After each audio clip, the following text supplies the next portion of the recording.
Assalamualaikum warahmatullahi wabarakatuh. Bertemu kembali dengan saya, Faizah Hilmia, calon guru penggerak Angkatan 9, kelas 206, BBGP, Jawa Timur. Dalam kesempatan hari ini, saya akan memaparkan mengenai demonstrasi konseptual modul 1.3, yakni visi guru penggerak melalui manajemen perubahan inquiry apresiatif Bagja. Pendekatan berbasis aset yang juga dikenal sebagai inquiry apresiatif adalah suatu cara pandang yang menekankan pada kolaborasi untuk menemukan hal-hal positif dalam individu, organisasi, dan lingkungan sekitarnya. Hal ini bertujuan untuk memperoleh pengetahuan baru melalui penyelidikan atau eksplorasi, dengan fokus pada menggali keberhasilan-keberhasilan yang telah terjadi di masa lalu dan menggunakannya sebagai dasar untuk merancang masa depan. Dalam penerapan inquiry apresiatif, langkah yang dapat diterapkan yaitu dengan metode Bagja. Metode Bagja terdiri dari 5 langkah. Yang pertama, buat pertanyaan utama. Pertanyaan utama ini berisi pertanyaan untuk menentukan arah penelusuran. Yang kedua, ambil pelajaran.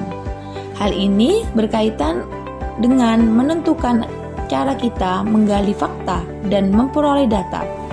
Yang ketiga, gali mimpi. Dalam proses menggali mimpi, deskripsi kolektif bila mana inisiatif terwujud harus dipaparkan dengan baik. Yang keempat, jabarkan rencana. Hal ini berkaitan dengan mengidentifikasi tindakan yang akan dilakukan. Yang terakhir, yakni yang nomor 5, atur eksekusi, mentransformasikan rencana menjadi nyata. Dalam hal ini, saya menentukan visi guru penggerak, yakni mewujudkan generasi unggul berkarakter profil pelajar Pancasila yang berdaya saing global. Prakarsa perubahan yang saya pilih yakni meningkatkan motivasi dan potensi murid melalui pembelajaran berdiferensiasi.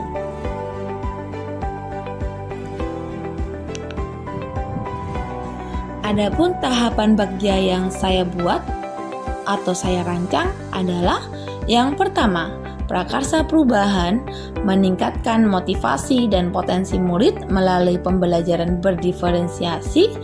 Pertanyaannya yaitu, apa yang harus dilakukan untuk meningkatkan motivasi dan potensi murid melalui pembelajaran berdiferensiasi?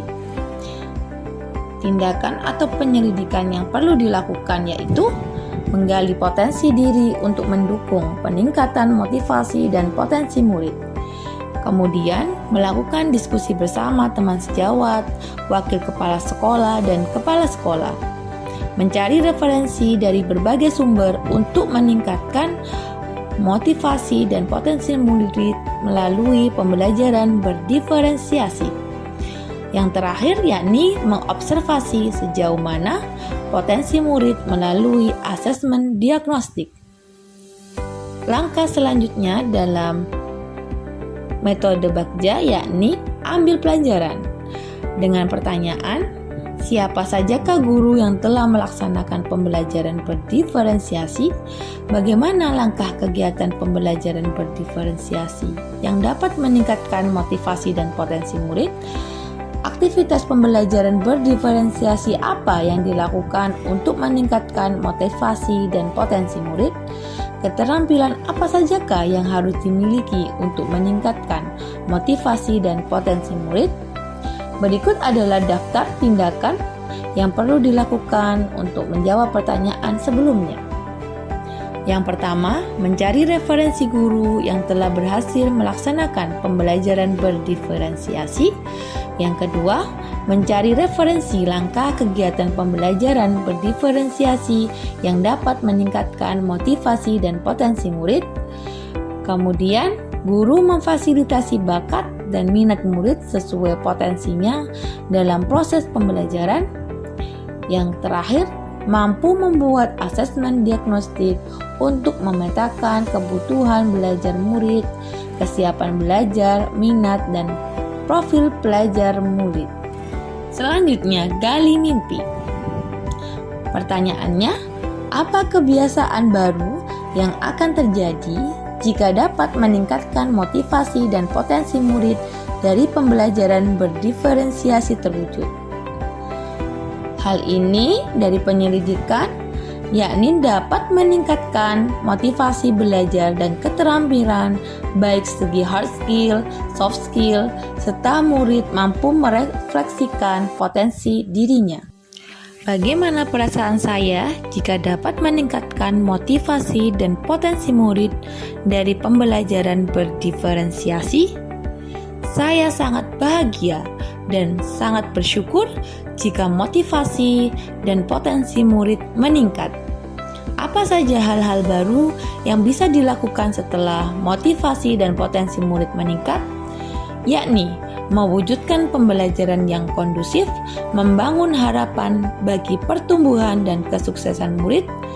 Apa hal-hal atau sumber daya yang kita bayangkan akan tersedia untuk mempertahankan motivasi dan potensi murid yang tinggi? Harapannya yakni dapat terbentuk komunitas belajar yang saling memotivasi, munculnya ide kreatif dan inovasi secara mandiri. Yang keempat, jabarkan rencana. Apa langkah yang dapat meningkatkan motivasi dan potensi murid? Tindakan yang saya ambil yakni implementasi pembelajaran berdiferensiasi, menyiapkan perangkat pembelajaran yang sesuai. Berapa lama target untuk meningkatkan motivasi dan potensi murid melalui pembelajaran berdiferensiasi? Target untuk meningkatkan motivasi dan potensi murid melalui pembelajaran berdiferensiasi yakni 1 tahun pembelajaran. Bagaimana cara mengukur kemajuan dan rencana tindak lanjut? Melalui penilaian proses pembelajaran meliputi pengamatan, anekdotal report, atau cara lainnya.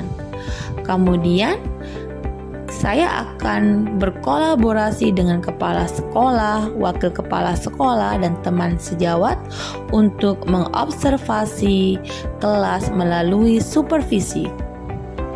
Bagaimana cara mempertahankan dan merawat usaha bersama untuk meningkatkan motivasi dan potensi murid melalui pembelajaran berdiferensiasi? Yakni, pertama, melakukan upaya tindak lanjut sebagai upaya perbaikan dari hasil supervisi. Yang kedua, yakni pemberian reward kepada murid yang memiliki motivasi belajar tinggi. Yang kelima, dari tahapan Bagja yakni atur eksekusi.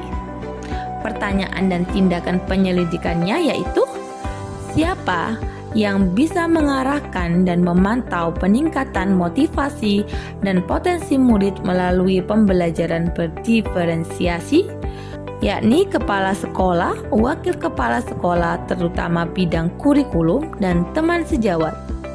Siapa saja yang akan dilibatkan dalam mewujudkan program ini? Berperan sebagai apa saja? Kepala sekolah sebagai penanggung jawab, wakil kepala sekolah bidang kurikulum sebagai pengawas, dan teman sejawat sebagai supervisor. Kapan rencana program dimulai? Segera setelah program disepakati. Siapa penanggung jawab yang akan menampung dan memberikan solusi ketika bercerita mengenai hambatan dan kesulitan yang dihadapi? Kepala sekolah, wakil kepala sekolah terutama bidang kurikulum, dan teman sejawat yang akan menampung dan memberikan solusi ketika menghadapi hambatan dan kesulitan dalam proses mengimplementasikan pembelajaran berdiferensiasi untuk mewujudkan peningkatan motivasi dan potensi murid. Demikian paparan saya mengenai prakarsa perubahan dengan menggunakan tahapan Bagja. Semoga membawa perubahan ke arah yang lebih baik. Semoga bermanfaat. Wassalamualaikum warahmatullahi wabarakatuh. Salam bahagia Bapak Ibu Guru Penggerak.